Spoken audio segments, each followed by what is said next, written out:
हे दशा माता, संकटों का नाश करने वाली मातेश्वरी, आपकी कृपा से ही जीवन में सुख शांति और समृद्धि आती है। जो भक्त सच्चे मन से आपका स्मरण करता है, आप उसकी हर विपत्ति को दूर कर देती हैं। हे माता, अपनी कृपा हमारे जीवन में बनाए रखना, हमें अटूट श्रद्धा, धैर्य और सच्ची भक्ति का आशीर्वाद देना।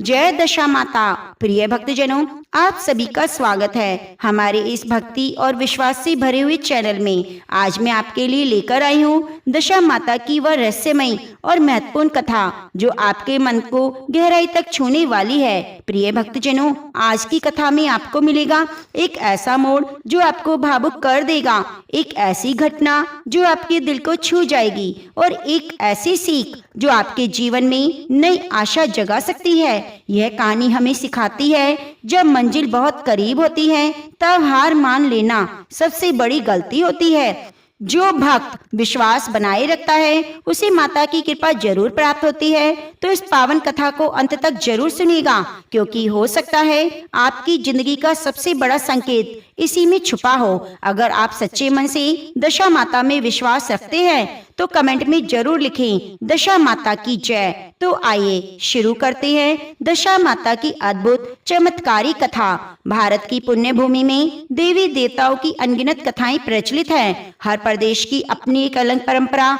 लोक विश्वास है। इन्हीं लोक विश्वासों में एक अत्यंत पवित्र और चमत्कारी नाम है दशा माता का। कहा जाता है, जब किसी मनुष्य के जीवन में अचानक संकटों की वर्षा होने लगती है, घर की खुशियां धीरे धीरे समाप्त होने लगती हैं, व्यापार में हानि होने लगती है, परिवार में रोग और कष्ट बढ़ने लगते हैं, तब लोग कहते हैं उस परिवार पर दशा भारी चल रही है। ऐसे समय में जो माता अपने भक्तों की रक्षा करती है, उनकी भाग्य की दिशा बदल देती है, दुखों को दूर कर देती है, वही है दशा माता। भारत के कई क्षेत्रों में, विशेषकर राजस्थान, गुजरात, मध्य भारत में दशा माता का व्रत अटूट श्रद्धा के साथ किया जाता है। महिलाएं पूरे विश्वास और भक्ति से माता की पूजा करती हैं। लोक मान्यता है, जो स्त्री श्रद्धा से दशा माता का व्रत करती है, उसके घर में कभी भी दुर्भाग्य नहीं रहता। माता स्वयं उसके जीवन की दिशा बदल देती है। लेकिन क्या आप जानते हैं इस व्रत की शुरुआत कैसे हुई? क्यों दशा माता को इतनी शक्तिशाली माना जाता है? क्यों कहा जाता है जब मनुष्य की दिशा बिगड़ती है तब दशा माता उसे संवारती है? आज हम आपको एक ऐसी प्राचीन लोक कथा सुनाने जा रहे हैं। एक ऐसी कथा जिसमें विश्वास है, भक्ति है, कठिन परीक्षाएं हैं और अंत में माता की कृपा है। यह कथा हमें लेकर चलती है कई 100 वर्ष पहले राजस्थान की मरुभूमि में। बहुत समय पहले की बात है। राजस्थान की तपती हुई धरती पर एक छोटा सा गांव था, सूरजपुरा। गांव छोटा था, लेकिन वहाँ के लोग बहुत मेहनती और सरल स्वभाव वाले थे। चारों ओर रेत के टीले, दूर दूर तक फैले खेत, बीच बीच में खड़े नीम और खेजड़ी के पेड़ उस गांव की पहचान थे। गांव के लोग खेती करते, कुछ लोग ऊँटों के व्यापार से जीवन चलाते, कुछ लोग छोटे मोटे काम करके अपना परिवार पालते थे। उसी गांव में एक परिवार रहता था, सेठ गोवर्धन दास का। गोवर्धन दास गांव के सबसे धनी व्यक्ति माने जाते थे। उनका अनाज का बड़ा व्यापार था। दूर दूर के गांव से लोग उनके यहाँ अनाज खरीदने आते। उनकी पत्नी का नाम था सावित्री। सावित्री बहुत ही धर्मपरायण स्त्री थी। वे रोज सुबह जल्दी उठकर भगवान की पूजा करती, गरीबों को दान देती, हर व्रत त्योहार को पूरी श्रद्धा से निभाती। लोग कहते थे, यदि गांव में किसी को सच्ची भक्ति देखनी हो तो सावित्री की देखो। सेठ गोवर्धन दास और सावित्री के 2 बेटे और एक बेटी थी। धन दौलत की कोई कमी नहीं थी। नौकर चाकर, बड़ी हवेली जैसा घर, अनाज से भरे हुए गोदाम। लेकिन कहते हैं ना, भाग्य हमेशा एक जैसा नहीं रहता। कभी कभी समय ऐसी करवट लेता है कि पल भर में सब कुछ बदल जाता है। और यही होने वाला था उस परिवार के साथ। एक दिन सावित्री सुबह सुबह घर के आंगन में झाड़ू लगा रही थी। तभी अचानक उसकी नजर आंगन के बीच में पड़ी, एक टूटी माला पर पड़ी। वह माला लाल धागे की थी, छोटे छोटे मनके लगे थे। सावित्री ने माला उठाई और ध्यान से देखने लगी। उसे कुछ अजीब सा लगा, क्योंकि उसने यह माला पहले कभी नहीं देखी थी। सोचने लगी, यह माला कहाँ से आई। तभी अचानक एक बूढ़ी स्त्री दरवाजे पर दिखाई दी। उसका चेहरा तेजस्वी था, लेकिन कपड़े बहुत साधारण थे। धीरे धीरे चलती हुई आंगन में आई और बोली, बेटी, यह माला मेरी है, क्या तुम मुझे वापस दे दोगी। सावित्री ने तुरंत माला उनके हाथ में रख दी और विनम्रता से कहा, माता जी, यह तो मुझे आंगन में पड़ी मिली थी, आप बैठिए, मैं पानी लेकर आती हूँ। थोड़ी स्त्री मुस्कुराई। उसने सावित्री की ओर गहराई से देखा और फिर कहा, तुम बहुत दयालु हो बेटी, लेकिन याद रखना, जीवन में कभी भी घमंड मत करना, समय बदलते देर नहीं लगती। सावित्री ने विनम्रता से सर झुका दिया, लेकिन उसे समझ में नहीं आया कि बूढ़ी स्त्री ने ऐसा क्यों कहा। कुछ ही क्षण में वह बूढ़ी स्त्री वहां से चली गई। सावित्री ने उस घटना को सामान्य समझकर भूलने की कोशिश की, लेकिन उसे नहीं पता था ये कोई साधारण स्त्री नहीं थी। कुछ ही दिनों बाद अचानक सेठ गोवर्धन दास के व्यापार में नुकसान होने लगा।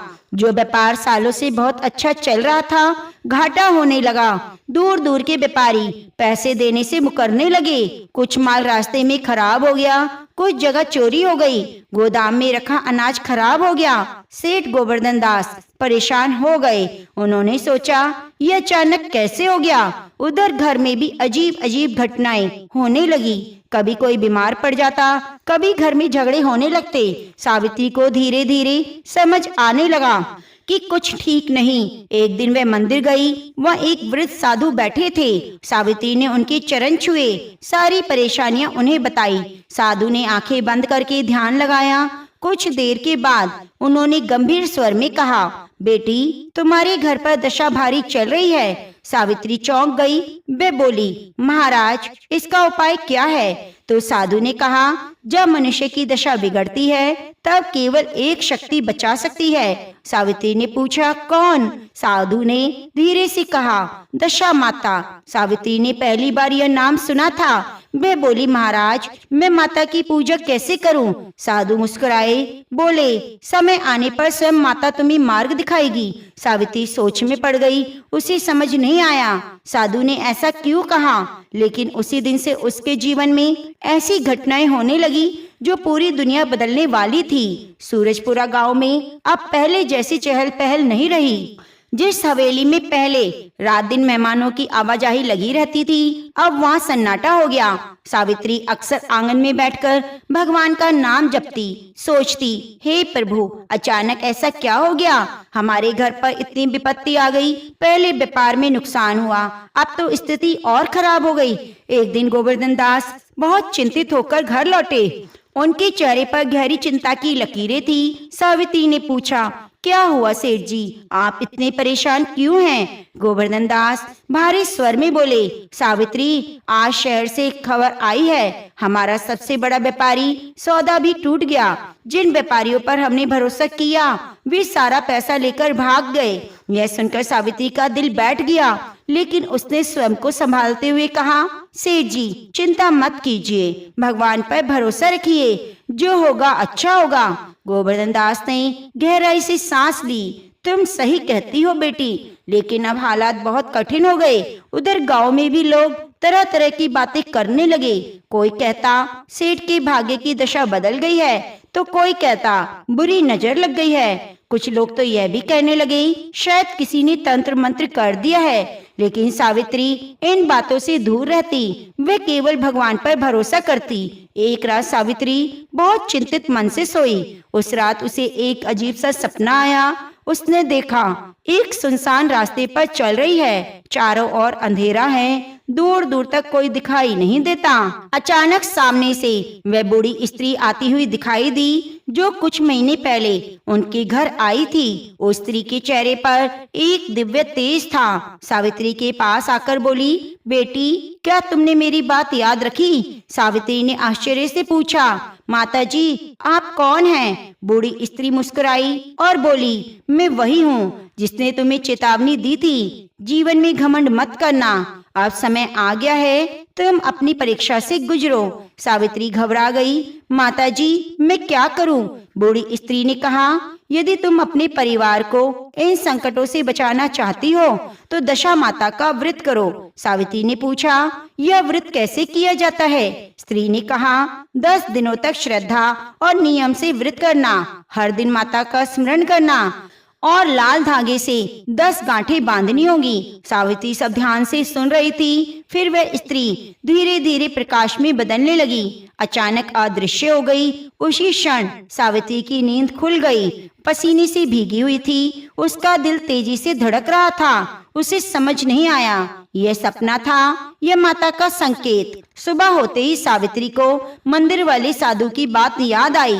उन्होंने तो कहा था, समय आने पर माता स्वयं तुम्हें मार्ग दिखाएगी। अब सावित्री को विश्वास हो गया, यह कोई साधारण सपना नहीं था, ये निश्चित रूप से दशा माता का संकेत था। उसने तुरंत निश्चय कर लिया, वे माता का व्रत करेगी। लेकिन समस्या यह थी कि इस व्रत की पूरी विधि नहीं पता थी। वह मंदिर गई और उसी साधु को ढूंढने लगी। कुछ देर बाद वह साधु मंदिर के पीछे पीपल के पेड़ के नीचे बैठे दिखाई दिए। सावित्री ने चरण छुए और कहा, महाराज, कल रात मुझे एक अद्भुत सपना आया।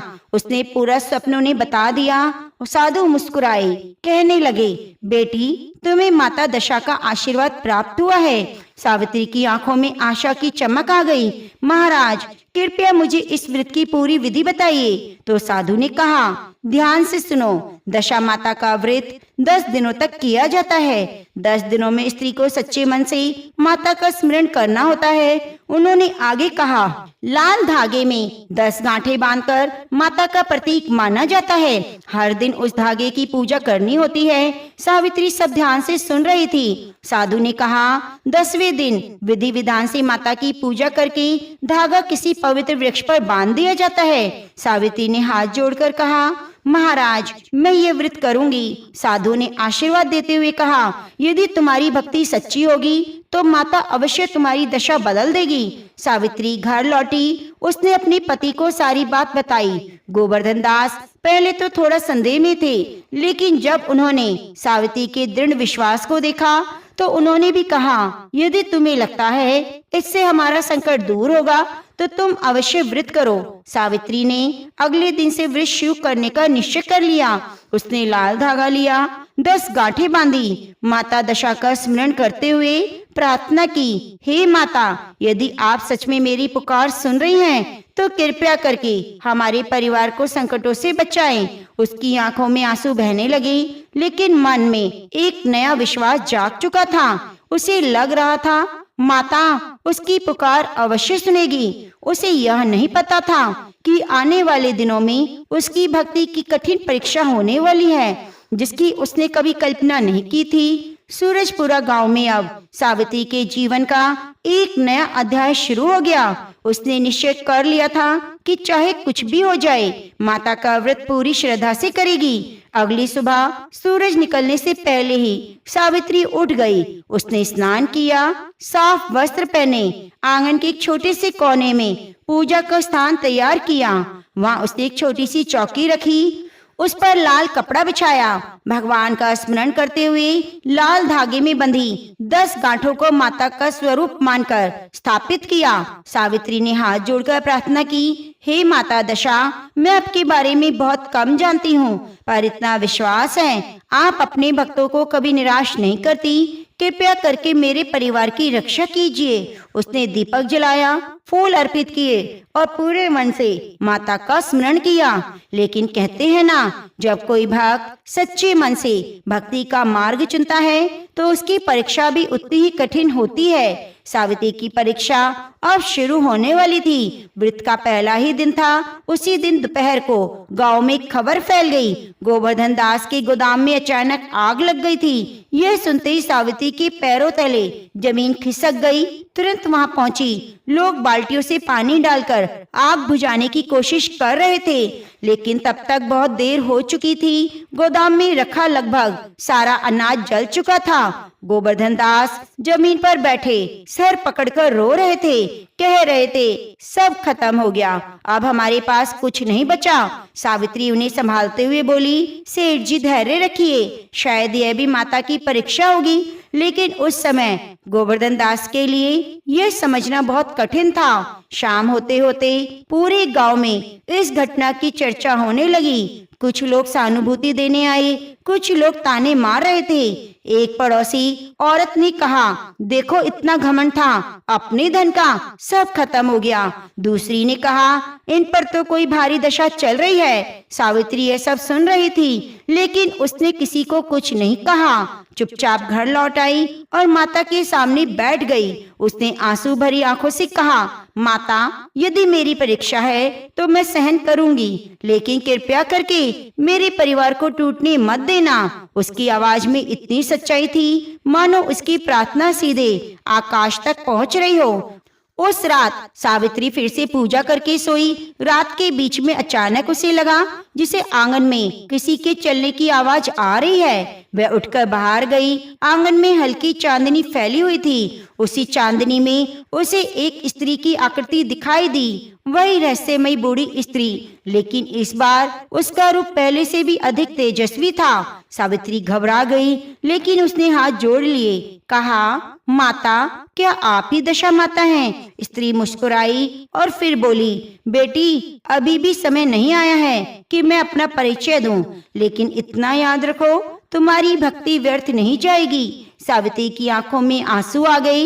कहने लगी, माता, मेरे परिवार पर इतना संकट क्यों आ रहा है? स्त्री ने शांत स्वर में कहा, जब भाग्य की दशा बदलती है तो सबसे पहले पुराना सब कुछ टूटता है, फिर नया निर्माण होता है। सावित्री ध्यान से सुन रही थी। फिर वे स्त्री बोली, तुम्हारा व्रत अभी भी शुरू हुआ है, तुम्हें धैर्य रखना होगा। आने वाले दिनों में और कठिन परीक्षाएं आएंगी। यह सुनकर सावित्री का दिल कांप गया, लेकिन उसने दृढ़ स्वर में कहा, माता, चाहे कितनी भी कठिनाई आए, मैं अपना व्रत नहीं छोड़ूंगी। स्त्री मुस्कुराई और अगले ही क्षण प्रकाश में बदलकर अदृश्य हो गई। अगली सुबह सावित्री पहले से अधिक दृढ़ निश्चय के साथ बैठी। उसने माता की पूजा की, लाल धागे को प्रणाम किया। अब उसके मन में डर नहीं था, विश्वास हो चुका था। माता स्वयं उसकी परीक्षा ले रही है। उधर गोवर्धन दास धीरे धीरे टूटते जा रहे थे। एक दिन उन्होंने दुखी होकर कहा, सावित्री, शायद हमारा भाग्य खराब है, अब हम कभी पहले के जैसे नहीं हो पाएंगे। सावित्री ने शांत स्वर में कहा, सेठ जी, कभी कभी भगवान हमें गिराकर उठाना चाहते हैं, बस हमें विश्वास बनाए रखना चाहिए। गोवर्धन दास ने उनकी ओर देखा। उन्हें आश्चर्य हुआ, इतनी बड़ी विपत्ति के बाद भी सावित्री के चेहरे पर शांति कैसी है। उन्हें नहीं पता था कि सावित्री के भीतर अब दशा माता की भक्ति की शक्ति जाग चुकी है। व्रत के तीसरे दिन के बाद अचानक एक और बड़ा संकट आने वाला था। एक ऐसा संकट जो पूरे परिवार को तोड़ सकता था, लेकिन वही संकट सावित्री की भक्ति को संसार के सामने प्रकट करने वाला था। उसी संकट के बाद पहली बार दशा माता का चमत्कार पूरे गांव को दिखाई देने वाला था। सूरजपुरा गांव में सावित्री का दशा माता का व्रत अब चौथे दिन में प्रवेश कर चुका था। हर दिन पूरे नियम और श्रद्धा से माता की पूजा करती, लाल धागे की 10 घाटों को प्रणाम करती, परिवार के कल्याण की प्रार्थना करती, लेकिन उसके मन में कहीं न कहीं उस रहस्यमय स्त्री की बात गूंजती रहती। आने वाले दिनों में और भी कठिन परीक्षाएं। सावित्री जानती थी, शायद अभी संकट समाप्त नहीं हुए। सचमुच में वह दिन दूर नहीं। एक सुबह सावित्री पूजा कर रही थी। अचानक हवेली के भीतर से घबराई हुई आवाज आई, मालकिन, मालकिन, जल्दी आइए। यह आवाज घर के नौकर रामू की थी। सावित्री दौड़ती अंदर गई। उसने देखा सेठ गोवर्धन दास बिस्तर पर पड़े हैं। तेज बुखार है, शरीर कांप रहा है, सांस बहुत तेज चल रही है। सावित्री घबरा गई, सेठ जी, आपको क्या हुआ? लेकिन गोवर्धन दास इतनी हालत में नहीं थे कि कुछ बोल सके। तुरंत गांव के पास एक वैद्य को बुलाया गया। वैद्य ने नाड़ी देखी और गंभीर स्वर में कहा, इनकी हालत ठीक नहीं, यह साधारण बुखार नहीं। सावित्री का दिल धड़कने लगा। महाराज, आप इनका इलाज कीजिए, वैद्य ने जड़ी बूटियों की दवा दी, लेकिन जाते जाते उन्होंने कहा, अब सब कुछ भगवान के हाथ में है। सावित्री की आंखों में आंसू आ गए। घर का वातावरण बिल्कुल बदल गया। बच्चे घबराए हुए थे, नौकर चाकर भी चिंतित थे। गोवर्धन दास की हालत दिन पर दिन खराब होती जा रही थी। गांव के लोग भी देखने आने लगे। कुछ लोग सहानुभूति जगाते, कुछ लोग फिर वही बातें करते। देखा, दशा कितनी खराब हो गई है, शायद इनका भाग्य ही खत्म हो गया है। ये सब सुनकर सावित्री का दिल टूट जाता, लेकिन वे अपने आंसू छुपाकर फिर से माता की पूजा में बैठ जाती। व्रत का 5वां दिन था। सावित्री ने माता के सामने दीपक जलाया, हाथ जोड़कर कहा, हे माता दशा, मैं जानती हूँ यह मेरी परीक्षा है, लेकिन कृपया करके मेरे पति को बचा लीजिए। उसकी आवाज कांप रही थी, आंखों में आंसू बह रहे थे, लेकिन मन में विश्वास था। उसे लग रहा था माता उसकी पुकार अवश्य सुनेगी। उसी रात सावित्री फिर से पूजा करके अपने पति के पास बैठी। गोवर्धन दास बेहोश हो गए। सावित्री उनका हाथ पकड़कर रो रही थी। तभी अचानक कमरे में हल्की सी रोशनी फैलने लगी। सावित्री ने आश्चर्य से देखा, कमरे के कोने में वही रहस्य में स्त्री खड़ी थी, लेकिन इस बार उसका रूप बिल्कुल अलग था। चारों ओर दिव्य प्रकाश फैल रहा था। सावित्री समझ गई, यह कोई साधारण स्त्री नहीं। वे रोते हुए उनके चरणों में गिर गई। माता, मेरे पति को बचा लीजिए। स्त्री ने उनके सर पर हाथ रखा। उस वर्ष अद्भुत शांति थी। वह बोली, बेटी, तुम्हारी भक्ति ने मुझे प्रसन्न कर दिया। सावित्री की आंखों में आशा चमक उठी। उसने कहा, माता, क्या मेरे पति ठीक हो जाएंगे? स्त्री मुस्कुराई, बोली, कल सुबह जब सूरज उगेगा तब तुम्हें मेरी कृपा दिखाई देगी। यह कहकर वह धीरे धीरे प्रकाश में बदल गई, अदृश्य हो गई। अगली सुबह सूरज की पहली किरण हवेली की आंगन में पड़ी। सावित्री पूरी रात जागती रही। वे अभी भी अपने पति के पास बैठी थी। अचानक गोवर्धन दास ने हल्की सी हरकत की। सावित्री चौंक गई। कुछ क्षण बाद धीरे धीरे आंखें खोली। सावित्री की खुशी का ठिकाना नहीं रहा। उसने कहा, सेठ जी, आपको होश आ गया? गोवर्धन दास ने कमजोर आवाज में कहा, सावित्री, मुझे ऐसा लगा जैसे किसी दिव्य शक्ति ने मुझे छू लिया। सावित्री की आंखों में आंसू बहने लगे। उसे समझ आ गया था, ये दशा माता की कृपा है। कुछ ही दिनों में गोवर्धन दास की तबीयत पूरी तरह ठीक हो गई। गांव के लोग इस चमत्कार को देखकर हैरान हो गए। जो लोग पहले ताने मारते थे, अब कहने लगे, यह सब दशा माता की कृपा है। सावित्री के मन में माता के प्रति और अधिक श्रद्धा बढ़ गई, लेकिन उसे नहीं पता था कि माता की लीला अभी पूरी नहीं हुई। आने वाले दिनों में ऐसा चमत्कार होने वाला था जो पूरे गांव की किस्मत बदल देगा। सूरजपुरा गांव में अब धीरे धीरे सब सामान्य होने लगा। सेठ गोवर्धन दास की बीमारी ठीक हो चुकी थी। हवेली में फिर से जीवन की हल्की सी चहल पहल लौटने लगी, लेकिन सावित्री के लिए अभी भी सबसे महत्वपूर्ण बात थी, दशा माता का व्रत अभी पूरा नहीं हुआ था। अब व्रत का 7वां दिन था। हर दिन की तरह सावित्री सुबह जल्दी उठती, स्नान करती, पूजा स्थान पर दीपक जलाकर लाल धागे की 10 घाटों को प्रणाम करती। मन में अब पहले से अधिक श्रद्धा थी, क्योंकि उसने अपनी आंखों से माता का चमत्कार देख लिया। उसने कहा, हे माता, आपने मेरे पति को जीवन दान दिया। अब मुझे बस इतना आशीर्वाद दीजिए, मैं आपका व्रत पूरी श्रद्धा से पूर्ण करूं। गोवर्धन दास अब धीरे धीरे व्यापार के बारे में सोचने लगे, लेकिन उनके पास पूंजी बहुत कम बची थी। एक दिन चिंतित होकर बोले, सावित्री, अब हमें फिर से शुरुआत करनी होगी, लेकिन समझ नहीं आता कैसे करूं। सावित्री ने मुस्कुराकर कहा, सेठ जी, जब माता दशा ने हमें जीवन दिया है तो रास्ता भी दिखाएंगी। गोवर्धन दास ने उसकी बात सुनी और पहली बार उनके चेहरे पर आशा की हल्की सी किरण दिखाई दी। अगले दिन दोपहर को एक अजीब व्यापारी हवेली में आया। उसने गोवर्धन दास से कहा, क्या आप ही सेठ गोवर्धन दास हैं? गोवर्धन दास ने कहा, हाँ, मैं हूँ। व्यापारी ने कहा, मैं शहर से आया हूँ। कई साल पहले आपने हमारे व्यापार में मदद की, अब मैं आपका कर्ज चुकाने आया हूँ। यह सुनकर सेठ आश्चर्यचकित हो गया। उसने कहा, लेकिन मुझे तो याद नहीं, आपने मुझसे कोई कर्ज लिया था? व्यापारी मुस्कुराया, बोला, सेठ जी, आपने बिना किसी लालच के मेरी मदद की, उसी कारण आज मेरा व्यापार इतना बड़ा हो गया कि धन आपकी कृपा का फल है। यह कहकर उसने सोने की मुद्राओं से भरी थैली उनके सामने रख दी। गोवर्धन दास और सावित्री दोनों हैरान हो गए। सावित्री तुरंत समझ गई, ये माता की कृपा है। धीरे धीरे 10वां दिन आ गया। यह व्रत का अंतिम दिन था। सावित्री ने पूरे विधि विधान से माता की पूजा की। उसने फूल चढ़ाए, दीपक जलाया, लाल धागे की 10 गांठों को प्रणाम किया। पूजा के बाद उस धागे को लेकर गांव के बाहर एक पीपल के वृक्ष के पास गई। धागा बांधने की परंपरा थी। जब वह धागा बांध रही थी तब उसने आंखें बंद करके प्रार्थना की, हे माता, यदि मेरी भक्ति सच्ची है तो कृपया करके मेरे परिवार और पूरे गांव की रक्षा कीजिए। जैसे ही सावित्री ने आंखें खोली, उसने देखा उसके सामने अचानक तेज प्रकाश फैल गया। उस प्रकाश से प्रकट हुई दिव्य स्त्री। तेज इतना अधिक था कि उसके चेहरे पर अपार करुणा थी। सावित्री तुरंत समझ गई, ये स्वयं दशा माता है। चरणों में गिर पड़ी, बोली, हे माता, आपने मेरी पुकार सुन ली है। माता ने उनके सर पर हाथ रखा और कहा, बेटी, तुम्हारी भक्ति ने मुझे प्रसन्न कर दिया। तुमने कठिन से कठिन समय में भी विश्वास नहीं छोड़ा। सावित्री की आंखों में आंसू बहने लगे।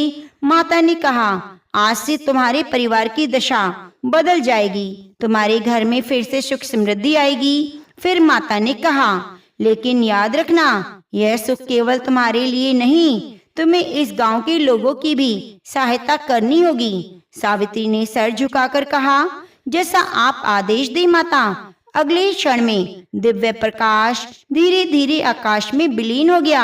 उस दिन के बाद सचमुच सब कुछ बदलने लगा।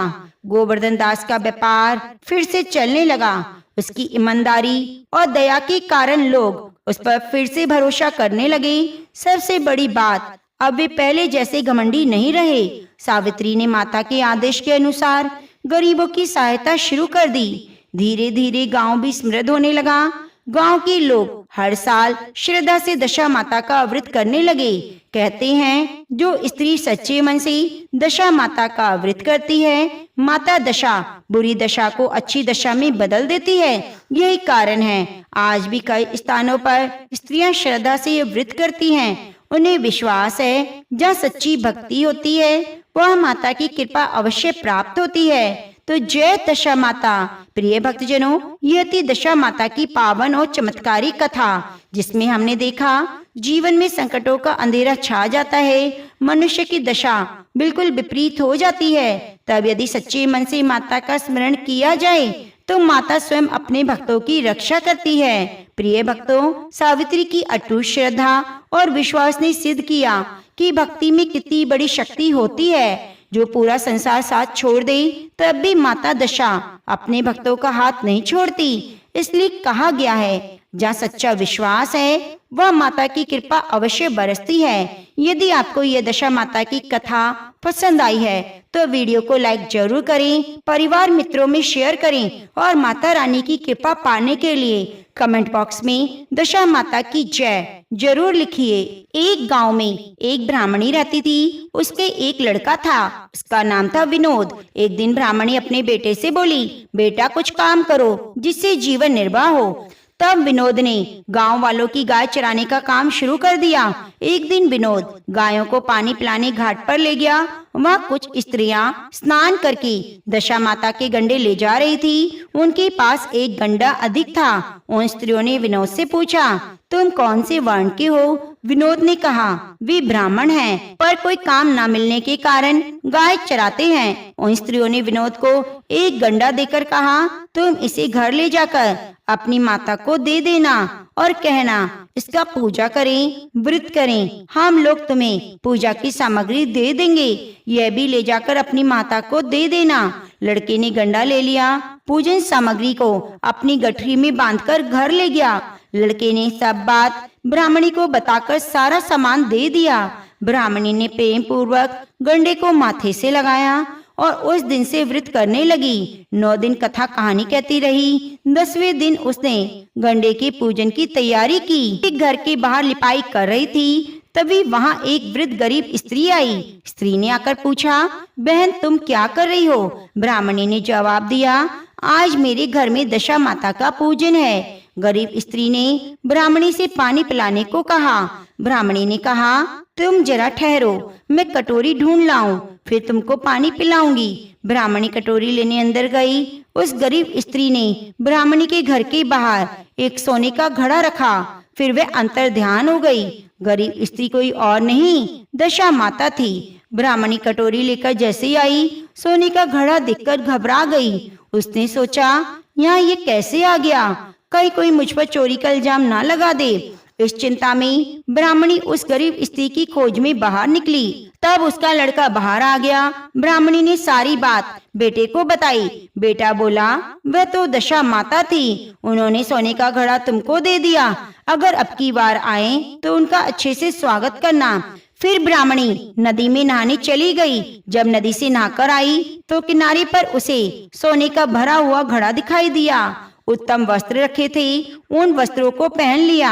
हाथ में लेकर घड़ा घर की ओर आने लगी। तभी 4 कहार डोली लेकर आए। ब्राह्मणी से बोले, यह डोली तुम्हारे लिए है, इसमें बैठकर चलो। जब घर पहुंची तो देखती है टूटी फूटी झोपड़ी की जगह एक बड़ा महल खड़ा था। ब्राह्मणी ने महल के भीतर श्रद्धा और भक्ति पूर्वक दशा माता के गंडे की पूजा की। हाथ जोड़कर दशा माता से वरदान मांगा, मेरे लड़के का विवाह हो जाए। कुछ ही दिनों के बाद लड़के का विवाह हो गया। बहुत सुंदर बहू घर आई। ब्राह्मणी ने दशा माता से दूसरा वर मांगा। उसने माता से मांगा, मेरे एक पोता हो जाए। कुछ ही दिनों में बुढ़िया की बहू के एक बेटा भी हो गया। एक दिन ब्राह्मणी ने बहू को समझाया, मेरी ये सब संपत्ति दशा माता की दी है, उन्हीं की कृपा से तुम इस घर में आई हो। यदि मैं मर जाऊं तो कभी भी एक गरीब स्त्री तुम्हारे घर आए तो विनय पूर्वक स्वागत करना। यदि उसकी नाक बहती हो तो अपने आंचल से पहुंचना। जब कभी दशा माता के गंडे पड़े तो उनको अवश्य लेना। श्रद्धा पूर्वक पूजा करना। दशा माता की कृपा से तुम्हारी सभी इच्छाएं पूरी होंगी। कुछ दिनों के बाद बुढ़िया की मृत्यु हो गई। तब दशा माता ने सोचा, चलो चलकर देखती हूँ बहू सास के वचनों का पालन करती है या नहीं। अब दशा माता एक बूढ़ी भिखारिन का वेश बनाकर उसके घर गई। उसे देखते ही बहू उठकर खड़ी हो गई, पांव छुए, दंडवत प्रणाम किया, अपने बालों को उनकी गोदी में डाल दिया। बहू की ऐसी श्रद्धा भक्ति देखकर दशा माता ने बहू को आशीर्वाद दिया। दशा माता ने कहा, तेरी धर्म बुद्धि हो, भगवान सदैव तेरा भला करेंगे, तेरे भंडार भरपूर रहेंगे, कभी किसी भी बात की चिंता तुझे नहीं सताएगी, जो इच्छा करेगी सो फल पाएगी। हे दशा माता, जैसी कृपा दृष्टि आपने ब्राह्मणी और बहू पर की, वैसे अपने भक्तों पर करना। यह कथा सिखाती है कि ईमानदारी और परोपकार का फल हमेशा मीठा होता है। गरीबों की मदद करना पुण्य का काम है। सच्ची भक्ति और श्रद्धा से भगवान प्रसन्न होते हैं। आपके कर्म आपके भविष्य को निर्धारित करते हैं। जय दशा माता।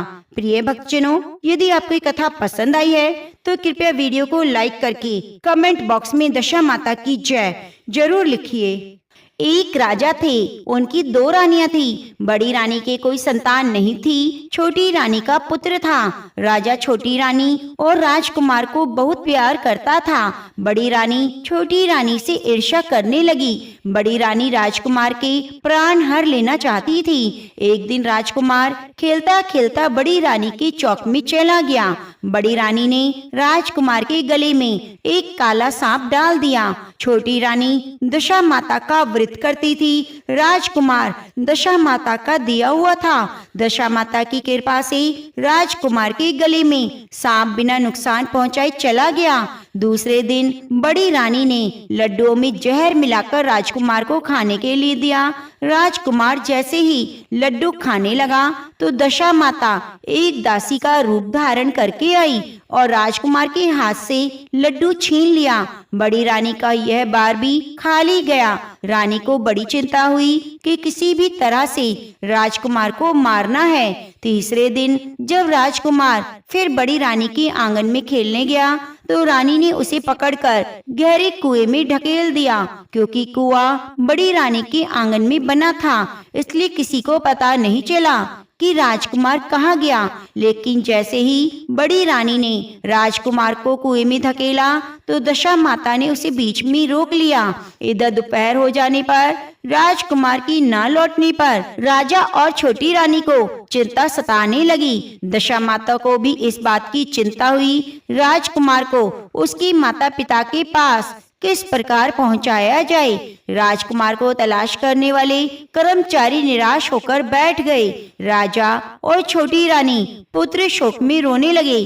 तब दशा माता ने भिखारी का रूप धारण किया और राजकुमार को गले से लगाए राजद्वार पर पहुंची। वह राजकुमार को एक वस्त्र में छिपाए हुए भिक्षा मांगने लगी। सिपाहियों ने उसे दुत्कार कर कहा, तुम्हें भिक्षा की पड़ी है और यहाँ राजकुमार खो गया है। सारे लोग दुख और चिंता से व्याकुल है। इस पर दशा माता बोली, भाइयों, पुण्य का प्रभाव बड़ा ही विचित्र है। यदि मुझे भिक्षा मिल जाए तो संभव है खोया हुआ राजकुमार लोगों को मिल जाएगा।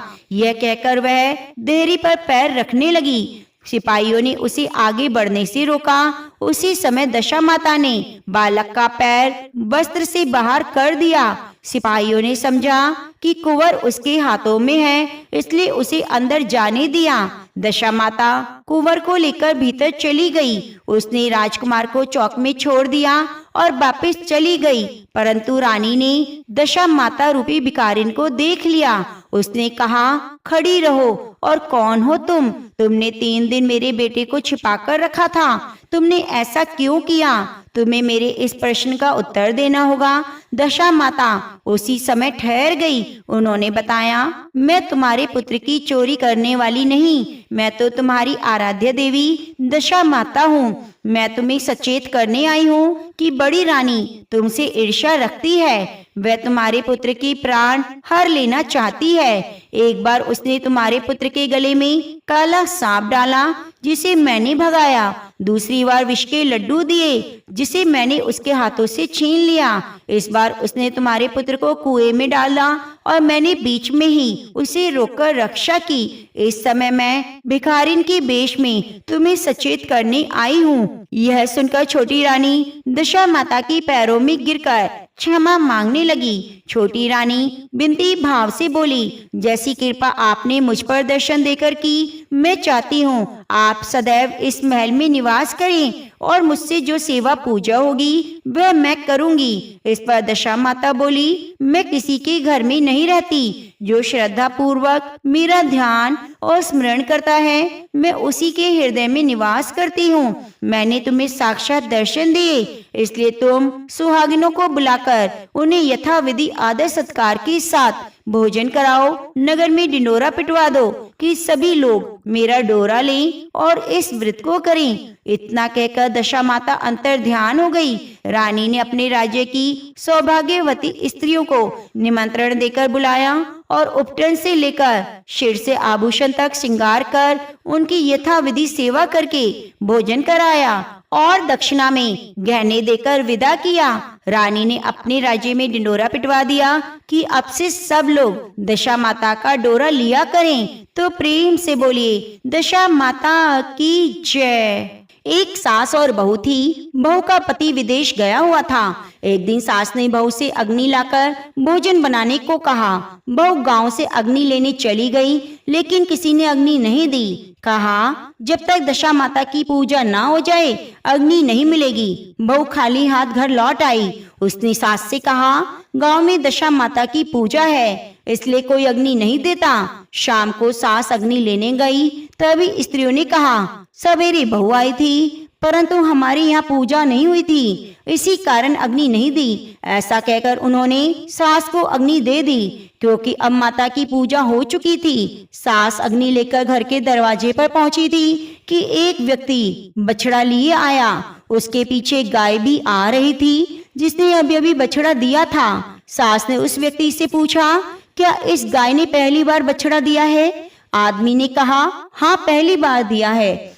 सास ने बहू से कहा, हम तुम भी दशा माता का गंडा लेंगे, व्रत करेंगे। दोनों ने घंटे की पूजा की। सास बहू 10-10 मोटी रोटी बनाती, 21वीं रोटी गाय को दी। दशा माता की पूजा करने के बाद सास बहू दोनों पारण करने बैठ गई। उसी समय बहू का पति विदेश से आ गया। उसने दरवाजे पर से आवाज लगाई। सुनकर माँ ने मन में कहा कि पारण कर चुकूंगी तब दरवाजा खोलूंगी। बहू ने अपनी थाली का अन्न इधर उधर करके जल्दी से पानी पिया और उठ खड़ी हुई। उसने तुरंत जाकर दरवाजा खोल दिया। पति ने पूछा, माता कहाँ है? बहू ने कहा, वे तो अभी पारण कर रही हैं। पति बोला, इतने दिनों तक न जाने तू कैसे रही, माता लाएगी तब जल पीऊंगा। माता पारण कर अपनी थाली धोकर पी चुकी थी। तब लड़के के पास गई। माता ने थाली परोसी। फिर बेटा भोजन करने बैठ गया। हाथ में प्रथम ग्रास लिया। फरों के टुकड़े जो बहू ने थाली से फेंक दिए थे उचक कर लड़के के सामने आने लगे। लड़की ने माँ से पूछा। माँ बोली, बहू जाने। सुनते ही लड़का आग बबूला हो गया। जिसके चरित्र की तुम साक्षी नहीं उसको अभी बाहर करो। माता ने पुत्र को हर तरह से समझाया परंतु उसने एक ना मानी। वे यह कहता रहा, उसे बाहर निकालो तभी मैं घर में रहूंगा। माँ ने सोचा, बहू को थोड़ी देर की बाहर कर देती हूँ, थोड़ी देर में लड़के का गुस्सा शांत हो जाएगा, फिर बहू को वापस अंदर बुला लूंगी। सास ने बहू से कहा, घर के दरवाजे से बाहर निकालकर बरामदे की छत के नीचे खड़ी रहे। जब बहू बाहर जाकर खड़ी रही तो छत बोली, दशा माता के विरोधी मैं छाया नहीं दे सकती। तब बहू वहां से हटकर कचरे के ढेर के पास जाकर खड़ी हो गई। कचरा बोला, इतना भार कूड़े का नहीं जितना तेरा है, चल यहाँ से हटकर कहीं और जा। इस तरह से जहाँ वह जाती वहां से हटा दी जाती। फिर बहू अत्यंत दुखी होकर जंगल में चली गई। जंगल में भूखी प्यासी फिरती रही। एक अंधे कुएं में गिर गई। उसे चोट लग गई, नीचे जाकर बैठ गई। उसी समय राजा नल शिकार खेलते खेलते वहां आ पहुंचे। उनके साथ वे सब लोग बिछड़ गए थे। वे प्यास के मारे भटकते हुए उसी कुएं पर आए जिसमें बहू गिरी थी। राजा नल के भाई ने कुएं में लोटा डाला तो बहू ने उस लोटे को पकड़ लिया। तब भाई ने राजा से कहा, इस कुएं में तो किसी ने लोटा पकड़ रखा है। तब राजा ने कुएं के पास जाकर कहा, भाई यदि तू पुरुष है तो मेरा धर्म का भाई है, यदि स्त्री है तो मेरी धर्म की बहन है, जो भी है बोल। बहू ने आवाज दी। राजा ने उसी कुएं से बाहर निकाला और हाथी पर बिठाकर अपनी राजधानी ले गया। महाराज को महलों की ओर आते देखकर महारानी को खबर की गई। महाराज आ रहे हैं और वे भी रानी को ला रहे हैं। रानी बड़ी दुखी हुई। महाराज सामने आ पहुँचे। तब रानी ने विनय की, महाराज मुझसे क्या भूल हो गई जो अब दूसरा विवाह कर आए। इस पर राजा ने हंसकर कहा, तुम्हारी सौत नहीं तुम्हारी बहन आई है। यह सुनते ही रानी का मुंह खिल उठा। राजा ने बहू का नाम मुंह बोली बहन रख दिया और उसके लिए अलग महल बनवा दिया। एक दिन राजा की एक घोड़ी ने बच्चा दिया। तब वह बहन से बोली, अपनी दासी से पूछो क्या घोड़ी ने पहली बार बच्चा दिया है या दूसरी तीसरी बार। दासी ने जवाब दिया, पहली बार दिया है। तब बहन ने रानी से कहा, आओ भाभी हम तुम दोनों दशा माता का डोरा लें। रानी ने पूछा, किसके डोरे और कैसे डोरे, वो मुझे समझाओ। बहन ने कहा, दशा माता के व्रत का नियम है, पहले पहर जब गाय या घोड़ी कोई स्त्री बच्चा देती है तो डोरा लेकर व्रत प्रारंभ करते हैं। 9 व्रत करने के बाद 10वें दिन डोरे का पूजन करके विसर्जन किया जाता है। इसी के साथ उनको पारण के नियम बताए। तब रानी बोली, ननद जी ये कैसा व्रत है। ननंद बोली, भाभी जी मुझसे जो चाहती हो सो कह लो, परंतु व्रत के बारे में कुछ मत कहो। मैं इसी व्रत के पालन में गलती करने के कारण मारी मारी फिरती हूँ, तुम्हारे द्वार आई हूँ। ऐसा कहते हुए बहन ने पूर्ण श्रद्धा से डोरा लिया। 9 दिन व्रत किए, कथा कही। 10वें दिन विधिवत पूजन किया, गोला फर्रा बनाए, शाम को पारण किया। उसी समय बहन के पति को माता से आज्ञा लेकर अपनी स्त्री का पता लगाने के लिए निकल पड़ा। ढूंढता हुआ राजा नल की राजधानी पहुंचा। एक कुएं पर उसने औरतों को बात करते सुना। एक औरत बोली, राजा हाल में मुंह बोली बहन लाए हैं, बहुत सुंदर है, आजकल उसका किया हुआ सब कुछ होता है। दूसरी बोली, जैसी सुंदर है वैसी धर्मात्मा है, जो उसके दरवाजे पर जाता है उसे अपनी इच्छा अनुसार भिक्षा मिलती है। तीसरी बोली, यह सब तो ठीक है, परंतु अब तक पता नहीं चला वह कौन है। स्त्रियों की बातें सुनकर साधु वेश बनाकर राजा नल की मुंह बोली बहन के द्वार पर पहुंचा। आवाज लगाई तो सेवक उसे भिक्षा देने लगे। पति ने भिक्षा लेने से इनकार किया और कहा, जब भिक्षा देने वाली स्वयं भिक्षा लेकर आएगी तब लूंगा। लोगों ने कहा, इस समय वह दशा माता का व्रत करके पारण कर रही हैं, तब तक ठहरो। पति चुपचाप बैठ गया। पारण करने के बाद जब वे बाहर मोती लेकर आई, परंतु पति को पहचान कर मुस्कुराती हुई लौट गई। दोनों ने एक दूसरे को पहचान लिया। रानी ने ननंद को मुस्कुराते हुए पूछा, आज इस परदेशी को देखकर क्यों हंसी, इसका क्या कारण है? तो उसने उत्तर दिया, हमारे घर वाले हैं। रानी ने राजा से कहा, तुम्हारी मुंह बोली बहन के घर वाले आए हैं। राजा ने कहा, उनसे कह दिया जाए वापस घर जाकर अपनी हैसियत से आए, तब मैं अपनी बहन की विदाई करूंगा। बहन का पति वापस चला गया। घर जाकर बहन के पति ने माता से कहा, तुम्हारी बहू राजा नल के यहाँ उसकी बहन बनकर रहती है, नियम धर्म निभाती है। तब माता ने आज्ञा दी, तुम उसे ले आओ। वे डोली कहार लेकर राजा नल के नगर पहुंचा। राजा ने अपनी हैसियत से स्वागत किया। कुछ दिन उसकी मेहमान नवाजी की। जब वे महल से बाहर निकलकर चलने लगे, तब महल भी उनके पीछे पीछे चलने लगा। रानी बोली, ननंद जी तुम चली, मेरा महल भी चला, जरा लौटकर पीछे तो देखो। उसने देखा, राजा का संपूर्ण राजसी वैभव लुप्त हो गया। बहन तो अपने पति के साथ जाकर आनंद से रहने लगी, परंतु राजा का हाल बेहाल हो गया। दोनों राजा रानी भटकने लगे। तब राजा नल ने कहा, रानी जहाँ राज किया वह इस दशा में नहीं रह जाता, इसलिए यहाँ से जाना उचित है। रानी पतिव्रता थी। राजा रानी दोनों महल से निकल गए। चलते चलते गांव में पहुंचे। वहाँ वृक्षों में अच्छे अच्छे बेर लगे थे। राजा रानी दोनों वहाँ ठहरे। वे बेर बीनने लगे, परंतु बेर लोहे के हो जाते। राजा रानी जो वस्तु को हाथ लगाते वह पत्थर बन जाती। राजा रानी आगे बढ़े। रास्ते में उन्हें एक बनिया मिला। उसने राजा नल को पहचान कर रानी को आटा दिया। वे आटा लेकर एक नदी के किनारे गई। वहाँ रानी भोजन बनाने लगी। राजा स्नान करने लगा। रानी ने रोटियां सेक कर रख ली। जब राजा आए भोजन करने बैठे तो रोटियां ईंट के समान हो गई। राजा रानी वहां से चलकर अपनी बहन के यहाँ गए। बहन ने सुना उसके भाई भाभी आए हैं। उसने पूछा, कैसे आए हैं? जवाब मिला, बहुत खस्ता हालत है। यह सुनकर बहन को लाज आई। उसने उन्हें एक कुम्हार के यहाँ ठहरा दिया। शाम को थाल सजाकर वो खुद भाभी से मिलने गई। उसने भाभी के सामने थाल रखा तो भाभी ने कहा, इस थाल में जो कुछ है कुम्हार के चक्के के नीचे रख दीजिए और चली जाइए। वे थाल का सामान चक्के के नीचे रखकर चली गई। थोड़ी देर में राजा रानी ने पूछा, बहन आई? रानी ने कहा, हाँ आई, पर जो कुछ लाई चक्के के नीचे रख दिया। राजा ने देखा कंकड़ पत्थर के सिवा कुछ नहीं था। राजा समझ गया ये सब कुदशा है। फिर वह चलकर अपने मित्र के घर गए। मित्र ने सुना उसके मित्र नल आए हैं तो उन्होंने पूछा, कैसे आए हो? इन लोगों ने कहा, बहुत खस्ता हालत में हैं। मित्र ने दुखी होकर कहा, जैसे भी आए आखिर मित्र हैं। मित्र ने बड़े आदर भाव से स्वागत किया, भोजन कराया, एक कमरे में सोने के लिए पलंग बिछवा दिया। उस कमरे की खिड़की पर 9 लक्खा हार टंगा हुआ था। आधी रात के समय राजा सो गए। रानी ने देखा हार वाली खूंटी के पास वाली दीवार पर एक मोर का चित्र बना हुआ है। वह मोर हार को धीरे धीरे निगल रहा है। रानी ने राजा को जगाकर वह दृश्य दिखाया। तब राजा ने कहा, यहाँ से चुपचाप चलना चाहिए, नहीं तो सवेरे सवेरे चोरी का कलंक लग जाएगा।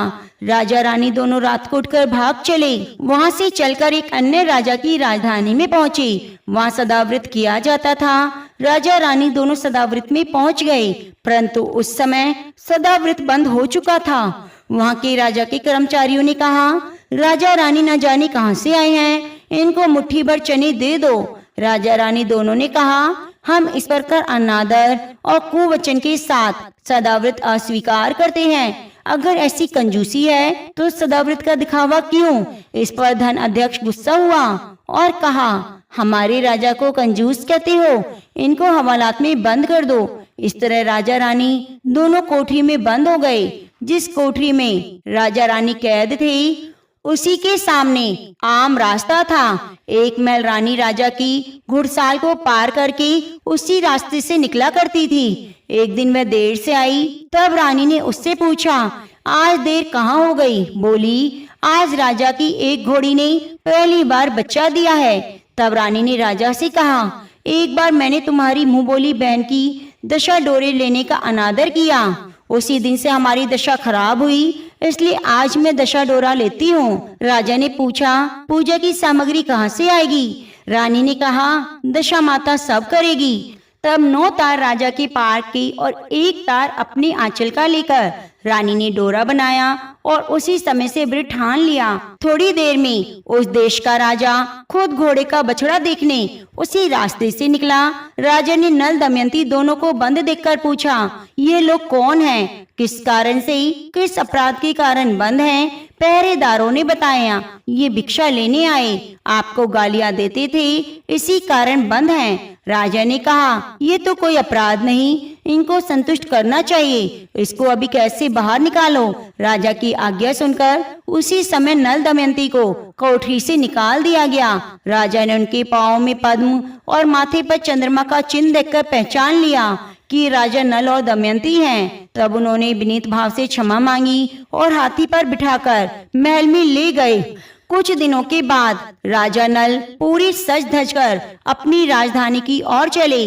पहले वे मित्र के यहाँ गए। मित्र ने राजा नल के आने की खबर पूछी। मित्र कैसे आए हैं? लोगों ने कहा, बहुत ठाट बाट से आए हैं। मित्र ने कहा, अच्छी बात है, आने दो, आखिर मित्र है। राजा रानी दोनों मित्र के महल में गए। मित्र ने स्वागत किया, फिर उसी स्थान पर ठहराया जब पहले ठहराया था। आधी रात के समय राजा सो रहा था, रानी पैर दबा रही थी। रानी ने देखा मोर का चित्र जो हार निगल गया था वही उगल भी रहा है। रानी ने राजा को उठाकर दिखाया। राजा ने भी अपने मित्र को बुलाकर दिखाया। तब मित्र बोला, मैंने ना तुम्हें जब चोर माना था ना अब मानता हूँ, ये सब कुदशा का परिणाम था। आप निश्चिंत रहिए, मेरे मन में कोई बुरा भाव नहीं। वहां से चलकर राजा फिर बहन के यहाँ पहुंचा। उसने सुना राजा आए हैं तो वह बोली। बहन ने पूछा, कैसे आए हैं? लोगों ने कहा, बहुत ठाट बाट के साथ आए हैं। उसने कहा, महल में आ जाएं। तब राजा नल अपने हाथी पर चढ़कर बहन के महल की ओर बढ़ा। रानी बोली, आप बहन के घर जाइए, मैं तो उसी कुम्हार के घर जाकर ठहरूंगी जिसके यहाँ पहले ठहरी थी। रानी कुम्हार के यहाँ ठहरी। राजा बहन के यहाँ गए। शाम को ननंद भाभी के लिए थाल सजा कर लाई, भाभी के सामने रख दिया। भाभी ननंद से नाराज थी क्योंकि रानी के मन में था पिछली बार ननंद जी उसके लिए कंकड़ पत्थर लाई। यह देखकर ननंद बोली, मुझसे तो जो कुछ हो सका पहले लाई और अब भी लाई। सचमुच जब कुम्हार का चक्का उठाकर देखा तो उसके नीचे हीरे मोती निकले। रानी देखकर हैरान हो गई। बोली, ननंद जी तुम्हारा दोष नहीं, यह सब मेरी कुदशा का परिणाम था। रानी ने ननंद का लाया हुआ सामान स्वीकार किया, परंतु दशा माता का पूजा का न्योता ना दिया। वहां से राजा और रानी आगे चले। नदी के तट पर जा पहुंचे, जहाँ पड़ाव डाल दिया। राजा के लिए भोजन तैयार होने लगा। जब भोजन तैयार हो गया, राजा भोजन करने बैठा। पिछली बार जो रोटियां ईंट की हो गई थी वही रोटियां बन गई। राजा ने पूछा, ये सब क्या हुआ? रानी बोली, पिछली बार जब आए थे मैंने कुछ रोटियां बनाई, वे सब रोटियां ईंट की बन गई। उसी दिन मैंने आपको नहीं बताया, वरना आप मेरी बात नहीं मानते। अब राजा रानी सेना सहित आगे बढ़े। राजा नल की फौज अपनी राजधानी के पास पहुंची। सबने राजा का पहचान लिया, बहुत खुश हुए, उन्हें महल में ले गए। राजा रानी ने महल में प्रवेश किया, दशा माता की पूजा का प्रबंध किया, सौभाग्यवती स्त्रियों को आमंत्रण दिया। भोग के लिए सब तरह के पकवान बनाए गए। आटे की बटी हुई 10 बत्तियां, 10 गुड़ शक्कर की गुंजिया, 10-10 अठाइयां सुहागनों के आंचलों में डाली गई। सुहागनों का श्रृंगार आदि कराकर दशा माता की पूजा शुरू हुई। जब दिया जलाया गया तो दिया जला ही नहीं। तब पंडित ने विचार किया, यदि कोई न्योता पाने वाले को न्योता नहीं दिया गया तो याद किया जाए, उसके आने पर दीपक जल जाएगा। रानी ने कहा, मैंने तो सबको न्योता दिया, सिर्फ अपनी मुंह बोली बहन को न्योता नहीं दिया। रानी ने जल्दी से रथ भेजकर मुंह बोली बहन को बुलवा लिया। तब दिया भी जल गया। सुहागनों को भोजन कराकर विदा किया।